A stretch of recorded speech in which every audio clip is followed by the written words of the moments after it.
अर्नव लंबे सफर के बाद सिद्धार्थ के घर पहुंचा। सिद्धार्थ उस घर से जुड़ी कुछ बातें और अपनी शादी के बारे में अर्नव को बता रहा था। सिद्धार्थ ने अर्नव को उस घर से जुड़ी कुछ बातें और अपनी शादी के बारे में बातें की। घर के बाथरूम में कोई शीशा न होने पर अर्नव को कुछ अटपटा सा लगा, पर इसके बाद जब अर्नव ने बार बार उस आवाज के बारे में पूछा तो सिद्धार्थ आखिरकार उस बदनाम कमरे के बारे में गहराई से बताने लगा। मैं तुझे शुरू से बताता हूँ, ये ट्राई करना। It's organic lentils, let me know how it is then.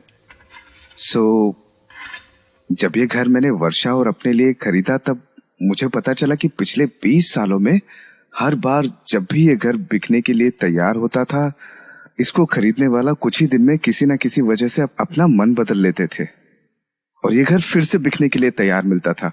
जब मैंने ये जगह खरीदी तो मैंने वर्षा और उसके बाकी दोस्तों को बुलाकर एक छोटी सी पार्टी भी रखी थी और उस पार्टी में वर्षा के दोस्त एक दूसरे से ये शर्त लगा रहे थे कि मैं चंद दिनों में इस घर को छोड़कर भाग जाऊंगा। अब याद करता हूँ तो समझ में आता है वो सब क्यों मुझे देखकर बार बार मुस्कुरा रहे थे। अरे ये सब छोड़, आवाज के बारे में मुझे और बता। मतलब कैसी आवाज है, क्या है, हर एक डिटेल। सीटी जैसी आवाज है, as if someone is whistling.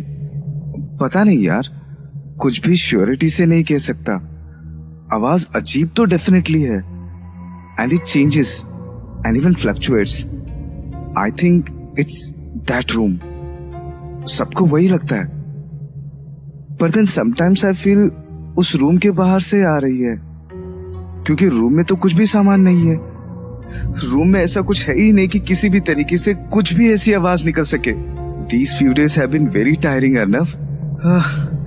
Thank you यार that you came। मुझे कुछ समझ में नहीं आ रहा। I feel totally lost यार। सिर्फ शादी के लिए I had to face so much। It has been very harsh and अब ये सब It's too much to handle। We'll figure it out। Let me guarantee you कि ये जो भी आवाजें हैं ये तेरी शादी के प्लान्स में ऑब्स्टिकल नहीं बनेगी। वैसे बाकी किसी वजह से तेरी शादी में प्रॉब्लम आ गई तो उनका कुछ नहीं कर सकता। वाह बेटा, तू भी ले ले मेरे मजे। But don't worry. अच्छा टेल मी, तुझे उन आवाजों में कोई पैटर्न दिखा, कुछ रेपिटेशन? नहीं, पता नहीं अगर पैटर्न है भी, तब भी मैंने जब भी सुना है हमेशा फ्लक्चुएशन सी और इतनी अलग अलग टाइप की नॉइज हमेशा अलग अलग लगती है। मुझे नहीं लगता कि उन आवाजों में कोई पैटर्न कैच कर पाएगा। अच्छा, क्योंकि हर दिन अगर आवाजें सेम है तो it's very much possible that someone is playing some recordings और समथिंग लाइक दैट। हाँ, मैंने सबसे पहले यही लॉजिक लगाया था। It was 4th day after I shifted here. मेरे भाई को उस दिन वापस घर जाना पड़ा, तो अब बस मैं और सुमित बचे। सुमित यहाँ हाउसकीपर था, जो कि बस उस रात के बाद से इस घर की तरफ कभी नहीं आया। तो हुआ यूं कि बहुत टाइम बाद कुछ पेंट करने का मन बनाया था। शाम के 7 बजे होंगे। खाना बनाकर कुक जा चुका था और सुमित अपने कमरे में था। उसी वक्त हल्की सी सीटी की आवाज मेरे कानों में पड़ी।